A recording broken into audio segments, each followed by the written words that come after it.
ಅಧಿಕಾರಿಗಳು ಸರ್ಕಾರಿ ಕೆಲಸ ನಿರ್ವಹಿಸುವುದು ಬಿಟ್ಟು ರಾಜಕೀಯ ಪಕ್ಷದ ಪರವಾಗಿ ಕೆಲಸ ಮಾಡುತ್ತಿದ್ದಾರೆ ಎಂದು ಆರೋಪ.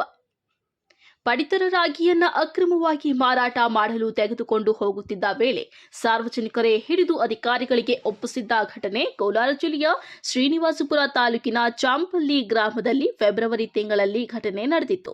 ಘಟನೆ ಕುರಿತು ಶ್ರೀನಿವಾಸಪುರ ಪೊಲೀಸ್ ಠಾಣೆಯಲ್ಲಿ ಪ್ರಕರಣ ದಾಖಲಾಗಿದ್ದರೂ ಸಹ ಮಾರ್ಚ್ ತಿಂಗಳು ಪುನಃ ಅವರಿಗೆ ಪಡಿತರ ಅಕ್ಕಿ ನೀಡಿದ್ದು 2 ದಿನಗಳ ಕಾಲ ವಿತರಣೆ ಮಾಡಿ ನಂತರ ಅಕ್ರಮ ಮಾರಾಟ ಮಾಡುತ್ತಿದ್ದವರಿಗೆ ಹಾಗೆ ನೀಡುತ್ತಿದ್ದಾರೆ ಎಂದು ಗ್ರಾಮಸ್ಥರು ಅಧಿಕಾರಿಗಳಿಗೆ ಪುನಃ ದೂರು ನೀಡಿದ ಹಿನ್ನೆಲೆಯಲ್ಲಿ ಚಾಂಪಲ್ಲಿ ಗ್ರಾಮದಿಂದ ದೇವಲಪಲ್ಲಿ ಗ್ರಾಮಕ್ಕೆ ಪಡಿತರ ಅಕ್ಕಿ ವಿತರಣೆ ವರ್ಗಾವಣೆ ಮಾಡಿದ್ದು ಅಧಿಕಾರಿಗಳ ನಡುವೆಯ ವಿರುದ್ಧ. ಚಾಂಪಲ್ಲಿ ಗ್ರಾಮದಿಂದ ದೇವಲಪಲ್ಲಿ ಗ್ರಾಮಕ್ಕೆ ಪಡಿತರ ಅಕ್ಕಿ ವಿತರಣೆ ವರ್ಗಾವಣೆ ಮಾಡಿದ್ದು ಅಧಿಕಾರಿಗಳ ನಡೆಯ ವಿರುದ್ಧ ಸಾರ್ವಜನಿಕರು ಆಕ್ರೋಶ ಹೊರಹಾಕಿದ್ದಾರೆ.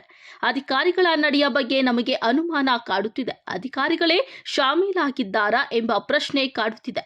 ಅಕ್ರಮವಾಗಿ ಪಡಿತರ ರಾಗಿ ಸಾಗಾಟ ಮಾಡುತ್ತಿದ್ದನ್ನ ಸಾರ್ವಜನಿಕರೇ ಹಿಡಿದುಕೊಟ್ಟರು. ಅಧಿಕಾರಿಗಳು ಯಾಕೆ ಪುನಃ ಅವರಿಗೆ ಪಡಿತರ ಅಕ್ಕಿ ವಿತರಣೆ ಮಾಡಲು ಕೊಡ್ತಾರೆ? ಯಾವುದೇ ಸಾರ್ವಜನಿಕರಿಗೆ ಮಾಹಿತಿ ನೀಡದೆ ಏಕಾಏಕಿ ಚಾಂಪಲ್ಲಿಯಿಂದ ದೇವಳಪಲ್ಲಿಗೆ ವರ್ಗಾವಣೆ ಮಾಡಿ ಸಾರ್ವಜನಿಕರಿಗೆ ತುಂಬಾ ತೊಂದರೆ ಕೊಡುತ್ತಿದ್ದಾರೆ. ಚಾಂಪಲ್ಲಿ ಗ್ರಾಮದಿಂದ 4 ಕಿಲೋಮೀಟರ್ ಹಾಗೆ ನಾರಮಾಕಲಹಳ್ಳಿ 8 ಕಿಲೋಮೀಟರ್ ಆಗುತ್ತೆ. ವೃದ್ಧರಿಗೆ ವಾಹನಗಳಿಲ್ಲದ ಸಾರ್ವಜನಿಕರಿಗೆ ತುಂಬಾ ತೊಂದರೆಯಾಗುತ್ತಿದೆ. ಚಾಂಪಲ್ಲಿ ಗ್ರಾಮದಲ್ಲಿ ಸೊಸೈಟಿ ಇದ್ದು ಅಲ್ಲಿಯೇ ನೀಡಬಹುದಿತ್ತು. ಯಾಕೆ ಈ ರೀತಿಯಾಗಿ ಸಾರ್ವಜನಿಕರಿಗೆ ತೊಂದರೆ ಮಾಡುತ್ತಿದ್ದಾರೆ ಎಂದು ಆಕ್ರೋಶ ಹೊರಹಾಕಿದ್ದಾರೆ. ಇಷ್ಟು ದಿವಸ ದಿಂಬಾಲ್ ಸಾಂಪಲ್ಲಿ ಸೊಸೈಟಿಯಲ್ಲೇ ಡೈರಿಯಲ್ಲೇ ಕೊಡ್ತಾ ಇದ್ದಿದ್ದು ನಮಗೆ. 3ನೇ ತಾರೀಕು ಅಲ್ಲಿ ಕಳ್ತನವಾಗಿ ರಾಗಿ ಸಾಗಿಸ್ಕೊಂಡು ಹೋಗ್ತಾ ಇದ್ದು ಸಿಕ್ಕಿಬಿದ್ದಾಗ ನಾವು ಮಾಹಿತಿ ಕೊಟ್ಟು ಪೊಲೀಸವ್ರನ್ನೆಲ್ಲ ಕರೆಸಿ ಅರೆಸ್ಟ್ ಮಾಡಿಸಿದ್ದಕ್ಕೆ ಅವತ್ತು ಅಮಾನತು ಮಾಡಿದ್ರು. ಅದನ್ನು ಅಮಾನತು ಮಾಡಿ 22ನೇ ತಾರೀಕುವರೆಗೂ ಸುಮ್ಮನೆ ಇದ್ದು 22ನೇ ತಾರೀಕು ಮತ್ತೆ ಅದೇ ವ್ಯಕ್ತಿಗೆ ಅಲ್ಲಿಗೆ ಅಲಾಟ್ ಮಾಡಿದ್ರು. ಮತ್ತು ಅವರು 22, 23, 24 3 ದಿವಸ ಅಲ್ಲಿ ಕೊಟ್ಟರು. ಮತ್ತೆ ನಾವು ನಮ್ಮೂರವರೊಬ್ಬರು ಎಲೆಕ್ಷನ್ ಕಮಿಟಿಗೆ ಇದು ದೂರು ದಾಖಲೆ ಮಾಡಿದ್ರಿಂದ ಮತ್ತೆ ಈ ಥರ ಅಮಾನತಾಗಿರೋರಿಗೆ ಈ ಥರ ರಾಜಕೀಯವಾಗಿ ಈ ಥರ ಕೊಡ್ತಾ ಇದ್ದಾರೆ, ಅವರೇ ಮತ್ತೆ ಸೊಸೈಟಿ ಕೊಡ್ತಾ ಇದ್ದಾರೆ ಅಂತ ಹೇಳಿದ್ದಕ್ಕೆ ಅಲ್ಲಿ ಇವಾಗ ಸ್ಟಾಪ್ ಮಾಡಿಬಿಟ್ಟು ನಿನ್ನೆ ಇಲ್ಲಿಗೆಲ್ಲ ಶಿಫ್ಟ್ ಮಾಡಿ ಬೆಳಗ್ಗೆಯಿಂದ ಇಲ್ಲಿ ಕೊಡ್ತಾ ಇದ್ದಾರೆ. ಬಟ್ ಜನಗಳಿಗೆ ಯಾವುದೇ ಥರ ಮಾಹಿತಿ ಇಲ್ಲ. ದೇವಲಪಲ್ಲಿಯಲ್ಲಿ ಕೊಡ್ತಾ ಇದ್ದಾರೆ ಅಂತ ಯಾವುದೇ ಥರ ಮಾಹಿತಿ ಇಲ್ಲ. ದಿಂಬಾಲಿಂದ 5 ಕಿಲೋಮೀಟರ್ ಆಗುತ್ತೆ, ನಾರ್ಮಾಗಪಲ್ಲಿಂದ 8 ಕಿಲೋಮೀಟರ್ ಆಗುತ್ತೆ. ಹೆಂಗೆ ಬಂದು ಇಲ್ಲಿ ತಗೊಂಡು ಹೋಗ್ಬೇಕು ಗೊತ್ತಾಗ್ತಾ ಇಲ್ಲ. ಬಟ್ ಯಾರಿಗೂ ಮಾಹಿತಿ ಇಲ್ಲ. 3 ದಿವಸ ಮಾತ್ರ ಕೊಡ್ತಾರಂತೆ. 30ನೇ ತಾರೀಕು ಲಾಸ್ಟ್ ಅಂತೆ. ಬರೀ 3 ದಿವಸ ಕೊಡ್ತಾ ಇರೋದು. ನೋಡಿ, ಇದರಲ್ಲಿ ಪ್ರತಿಯೊಬ್ಬ ಸರ್ಕಾರಿ ಅಧಿಕಾರಿದು ಇದರಲ್ಲಿ ಶಾಮೀಲಿದೆ. ಯಾಕೆ ಅಂದರೆ ಅವರು ಅವತ್ತು ಖುದ್ದಾಗಿ ನಾವು ಇಟ್ಕೊಟ್ಟಿದ್ದೀವಿ, ಅವರೇ ಫುಡ್ ಆಫೀಸರು ಸಿರ್ಸ್ದಾರ ಎಲ್ಲ ಒಪ್ಕೊಂಡಿದ್ದಾರೆ. ಇದು ನಮ್ಮದೇ ಮಾಲು ಅಂತೆಲ್ಲ ಒಪ್ಕೊಂಡು ಅವತ್ತು ಪೊಲೀಸ್ ಸ್ಟೇಷನ್ ಅವರು ಕಂಪ್ಲೇಂಟ್ ಮಾಡಿದ್ದಾರೆ. ಬಟ್ ಆದರೂ ಅವ್ರಿಗೆ ಮತ್ತೆ ಅಲರ್ಟ್ ಮಾಡಿದ್ದಾರೆ. ಇದರಲ್ಲಿ ಫುಡ್ ಆಫೀಸರ್ದು, ಸಿರ್ಸ್ದಾರ್ದು, ಡಿ ಮೇಡಮ್ ಅವ್ರದ್ದು ಕೈವಾಡ ಇದೆ. ಬೋರ್ಡ್ ಆಫ್ ಕಂಡಕ್ಟ್ 16ನೇ ತಾರೀಕು ಆದರೆ 22ನೇ ತಾರೀಕು ಏಕಾಏಕಿ ಅವ್ರಿಗೆ ಹೆಂಗೆ ಅಲರ್ಟ್ ಮಾಡಿದ್ರು. ಮತ್ತೆ ಇವಾಗ ನಾವು ಇದಕ್ಕೆ ಕೊಟ್ಟಿದ್ದಕ್ಕೆ ಚುನಾವಣಾ ಆಯುಕ್ತಕ್ಕೆ ನಾವು ದೂರು ದಾಖಲೆ ಮಾಡಿದ್ದಕ್ಕೆ ಮತ್ತೆ ಇಮಿಡಿಯೇಟ್ ಆಗಿ ಇಲ್ಲಿಗೆ ಶಿಫ್ಟ್ ಮಾಡಿದ್ದಾರೆ. ಇದರಲ್ಲಿ ಪ್ರತಿಯೊಬ್ಬ ಅಫಿಷಿಯಲ್ದು ಕೈವಾಡ ಇದೆ. ಅವರು ರಾಜಕೀಯ ಮಾಡ್ತಾ ಇದ್ದಾರೆ. ಇದರಲ್ಲಿ ರಾಜಕೀಯ ಮಾಡಬೇಕು ಅನ್ಕೊಂಡಿರೋರು ಏನು ಮಾಡಬೇಕು, ಅವರ ಡ್ಯೂಟಿಗೆ ರಾಜೀನಾಮೆ ಮಾಡಿ ರಾಜಕೀಯ ಮಾಡ್ಕೊಳ್ಳಿ. ಗೌರ್ಮೆಂಟ್ ಅಫಿಷಿಯಲ್ ಆಗಿ ಇದ್ಕೊಂಡು ಒಂದು ಪಕ್ಷ ಪರವಾಗಿ ಈ ಥರ ಮಾಡೋದು ತುಂಬ ತಪ್ಪಿದು. ಇವಾಗ ಅನಾಮತ್ತಾಗಿ ಅದು ಸೊಸೈಟಿನ ಕ್ಯಾನ್ಸಲ್ ಮಾಡಬೇಕಾಗಿರೋ ಸೊಸೈಟಿಗೆ ಮತ್ತೆ ಅದೇ ಶ್ರೀನಿವಾಸ ರೆಡ್ಡಿ ಅವ್ರಿಗೆ ಹೆಂಗ್ ಕೊಟ್ಟರು. ಅದೇ ಶ್ರೀನಿವಾಸ ರೆಡ್ಡಿ 2 ದಿನ ಅಲ್ಲಾಕಿದ್ದಾರೆ. ಇವಾಗ 3ನೇ ದಿವಸ ನೋಡಿ, ಇವರು ಅಲ್ಲಿ ತಮ್ಮ ಕೊಟ್ಟಿದ್ದಾರೆ, ಇವತ್ತು ಇಲ್ಲಿ ಬಂದು ಅಕ್ಕಿ ತಗೋಬೇಕಂತೆ. ಅಲ್ಲಿ ತಮ್ಮ ಕೊಟ್ಟಿದ್ದು ಇಲ್ಲಿ ಬಂದು ಅಕ್ಕಿ ತಗೋಬೇಕಂತೆ. ಈ ತರ ಮಾಡ್ತಾ ಇದ್ದಾರೆ. 8 ಕಿಲೋಮೀಟರ್ ದೂರ ಆಗುತ್ತೆ. ಅಲ್ಲಿಂದ ಬಂದು ಅಕ್ಕಿ ಇಸ್ಕೊಂಡು ಹೋಗೋಕೆ ಆಗಲ್ಲ ನಮ್ಮಿಂದ. ಇವಾಗ ಏನಾಗಿದೆ ಅಂದ್ರೆ ನಮ್ಗೆ ಅಲ್ಲಿ ತಮ್ಮ ಕೊಟ್ಟಿದ್ದಾರೆ ದಿಂಬಾಲ್ನಲ್ಲಿ, ಆದ್ರೆ ಅಕ್ಕಿ ಕೊಳ್ಳಿಲ್ಲ ಅಲ್ಲಿ. ಇವಾಗ ಸರ್ ನಾಳೆ ಕೊಡ್ತೀವಿ ಅಂತ ಹೇಳಿದ್ರು.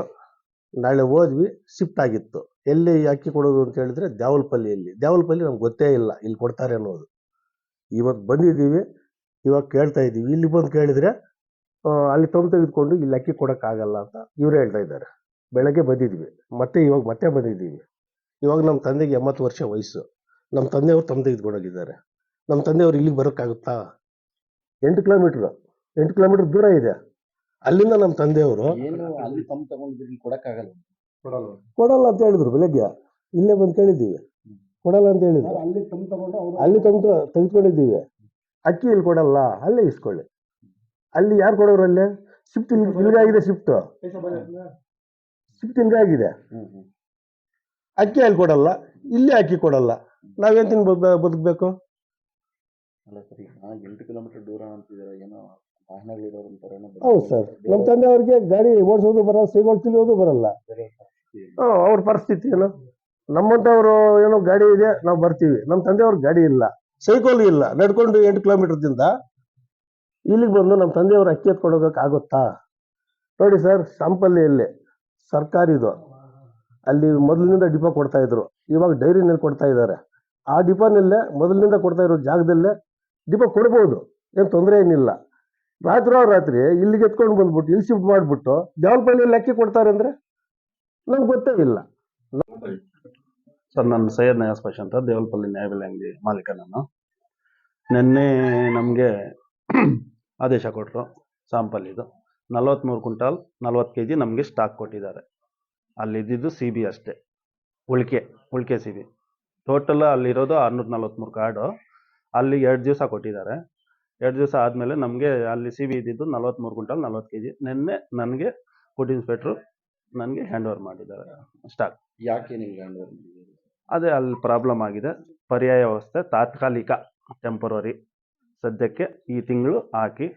ಅಂದ್ರೆ ತಾವು ಈಗ ನಮ್ಮ ಲಾಗಿನ್ ಅಲ್ಲೇ ಕೊಡ್ತಾ ಇದ್ದೀರಾ? ಇಲ್ಲ ಅವ್ರ ಲಾಗಿನ್, ಯಾರ ಲಾಗಿನ್ ಅಲ್ಲಿ? ಅವ್ರದ್ದು ಸಾಂಪಲ್ಲಿ ಲಾಗಿನ್ ಅಂದರೆ ನಮಗೆ ಡಿ ಡಿ ಅವರು ಅಲ್ಲಿ ಲಾಗಿನ್ ಕೊಟ್ಟರು ಕೋಲಾರಲ್ಲಿ. ಈಗ ಅದಕ್ಕೆಲ್ಲ ತಂಬೆಲ್ಲ ಕೊಡುವಂತವ್ರು ಯಾರು? ನಾನೇ, ನಾನು ಮಾಲೀಕ. ನಿಮ್ಮ ಲಾಗಿನ್ ಅಲ್ಲಿ ನಮ್ಮ ಲಾಗಿನಲ್ಲಿ ಇಲ್ಲ. ಸಾಂಪಲ್ಲಿ ಸ್ಟಾಕ್, ಯಾರ ಹೆಸರು ಸರ್ ಸಂಪಲ್ಲಿ? ಸಾಂಪಲ್ಲಿ ಸ್ಟಾಕು ನಾನು ಕೋಲಾರ ಡಿ ಡಿ ಆಫೀಸ್ಗೆ ಹೋಗಿ ಉಪನಿರ್ದೇಶಕ ಕಚೇರಿಗೆ ಹೋಗಿ ಅಲ್ಲಿ ಲಾಗಿನ್ ಕೊಟ್ಟು ನನಗೆ ಲಾಗಿನ್ ಕೊಟ್ಟಿದ್ದಾರೆ ಮೇಡಮ್. ಅಲ್ಲಿ ಸಾಂಪಲ್ಲಿ ಯಾರು? ಅಲ್ಲಿ ಶ್ರೀನಿವಾಸ ರೆಡ್ಡಿ ಅಂತ. ಅವ್ರ ಲಾಗಿನ್? ಅವ್ರದ್ದೇ ಸ್ಟಾಕು ನನ್ಗೆ ಲಾಗಿನ್ ಕೊಟ್ರು ನಿನ್ನೆ ಉಪನಿರ್ದೇಶಕರು. ನಿಮಗೆ ಆದೇಶ ನಮ್ಮ ಆದೇಶ ಮಾಡಿ ಕೋಲಾರ ಕರೆಸಿ ಕೋಲಾರ ಡಿ ಡಿ ಮೇಡಮ್ ಅವರು ನಮಗೆ ಲಾಗಿನ್ ಕೊಟ್ರು.